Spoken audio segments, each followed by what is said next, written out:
melalui core, jadi kalian semua nggak wajib hadir juga ya. Oke, Bang. Karena elektronik kan. Terus yang agenda selanjutnya itu saksi dari pihak abang penggugat. Itu tanggal 8 ya Bang ya? Tanggal 8, sesuai dengan yang tadi sudah disampaikan. 8 Juni. 8 Juni. Bang, soal pengembalian barang apakah sudah terlaksana seperti itu? Pengembalian barang untuk saat ini saya belum dapat informasi sih dari klien kami. Cuman dari klien kami siap mengembalikan 100% barang jika ada surat kuasa yang khusus yang diberikan oleh Pak Ferry pada penerima barang. Artinya sampai saat ini surat kuasanya belum ada ya Bang ya? Untuk saat ini saya belum dapat kabar sih, kayaknya belum ada Pak. Oke.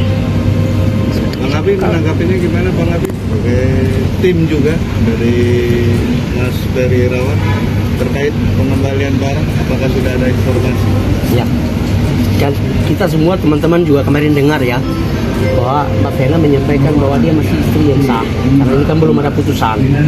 Maka apabila mau mengembalikan barang apapun, ya kami sebagai kuasa hukum pastikan bahwa kalau bisa Mbak Vena secara resmi mengantarkan langsung kepada Bang Ferry Irawan yang sementara ada di Surabaya yang sementara ditahan.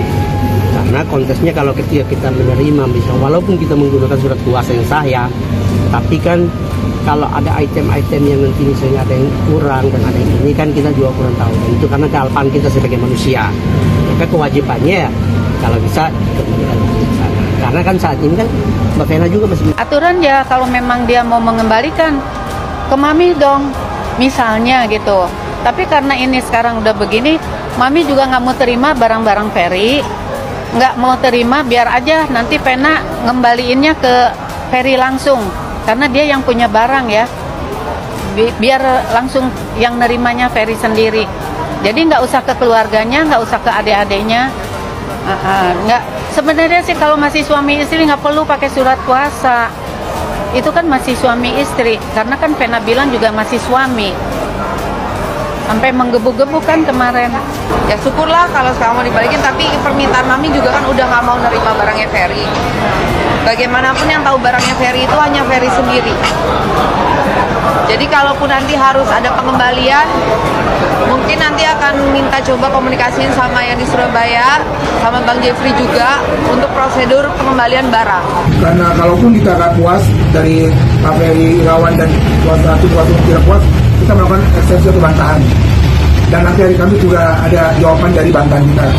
Kita menghormati hukum berlaku, apapun juga hasilnya kita hormati, tapi kami sini sebagai tim pengacara dari kantor Jeffrey Situmorang, saya mengatakan kalau dakwaan tersebut kabur, obscurable karena pasal tersebut.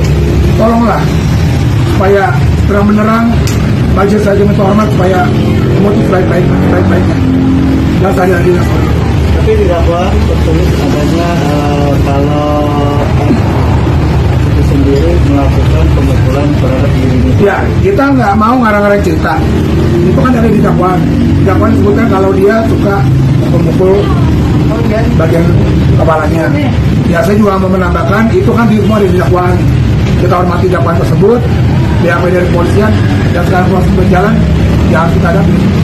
Saya kemarin juga ketemu dengan Pak Ferry Irawan di dalam lapas. Alhamdulillah, puji Tuhan beliau juga sehat. Walaupun memang namanya mungkin beliau agak gatal-gatal juga karena memang kondisi kan hutan ya.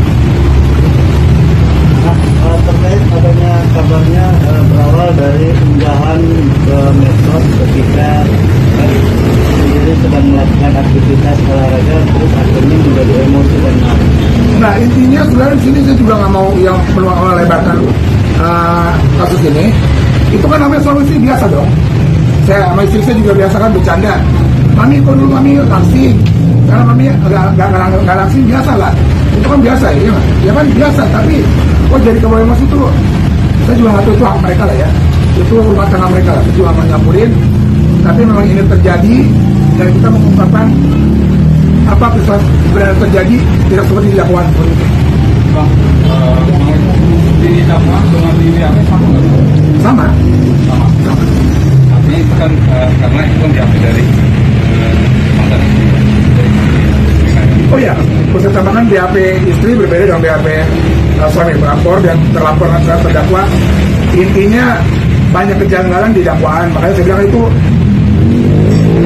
dakwanya kabur. Ya, harus dibatalkan, tapi ya proses berjalan kan. Dan kami juga minta putusan selah. Semoga dikabulkan hakim, kalaupun tidak kita tetap on the back, kita lawan, kita bikin untuk pembelaan, saksi ahli kita akan. Ya baguslah kalau udah siap, ya. Tapi sebenarnya dengan masuk ditahan sekian apapun itu sudah hukuman yang sangat berat itu. Udah berapa bulan? Udah 2 bulan kan? Itu udah hukuman yang sangat berat. Ya artinya secara awal ini Vena Melinda sudah menunjukkan kemenangan bahwa dia punya pelaporan polisi itu benar. Sidang kedua digelar di Pengadilan Negeri Kediri, JPU.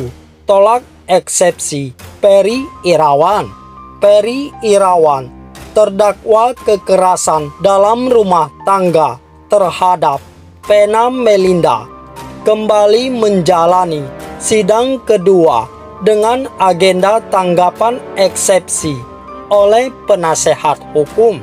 Sidang kedua digelar di Pengadilan Negeri Kota Kediri. Dalam kesempatan tersebut, terdakwa Peri Irawan didampingi penasehat hukumnya Rahmat Gunadi. Dalam sidang lanjutan ini, jaksa penuntut umum meminta majelis hakim untuk menolak seluruh dalil eksepsi yang disampaikan kuasa hukum terdakwa Peri Irawan. JPU meminta sidang kasus kekerasan dalam rumah tangga ini tetap dilanjutkan ke pemeriksaan saksi. Apa yang telah disampaikan kepada penasehat hukum terdakwa Peri telah masuk ke pokok perkara, sehingga dengan alasan tersebut kami berpendapat bahwa nota keberatan penasehat hukum terdakwa adalah sangat tidak beralasan, kata Yuni Priyono, salah satu JPU, dalam bacaan tanggapan eksepsi. Menurut Priyono, JPU telah menyusun secara jelas dan lengkap atas dakwaan jaksa. JPU juga telah menyusun surat dakwaan secara cermat dan mengurai fakta-fakta atas berita acara dari Polda Jawa Timur. Dan atas perkara itu, terdakwa Peri Irawan dapat diperiksa di Pengadilan Negeri Kota Kediri. Untuk itu, nota keberatan penasehat hukum Peri mohon ditolak atau tidak diterima, pintanya. Dalam pembacaan eksepsi, JPU pada pokoknya memohon kepada majelis hakim yang memeriksa dan mengadili perkara untuk memutuskan, menyatakan menolak dan tidak menerima eksepsi penasehat hukum terdakwa Peri Irawan, menerima surat dakwaan jaksa penuntut umum seluruhnya dan menyatakan surat dakwaan yang dibacakan pada hari Senin 27 Maret 2023 sudah memenuhi ketentuan pasal 143 ayat 2 huruf A dan huruf B KUHP, menyatakan persidangan perkara tindak pidana atas nama terdakwa Peri Irawan dapat dilanjutkan dengan agenda pemeriksaan materi pokok perkara dan pemeriksaan saksi-saksi, kata Yuni Priyono, JPU Kejari Kota Kediri. Menanggapi hal tersebut, penasehat hukum Peri Irawan, Rahmat Gunadi, menyatakan jika kebenaran pasti akan terungkap dan Ia juga berharap majelis hakim mengabulkan putusan sela sehingga sidang dapat terus digelar. Kami berharap klien kami mendapatkan keadilan di Pengadilan Negeri Kota Kediri ini. Untuk besok jadwalnya kemungkinan keputusan islah, tuturnya.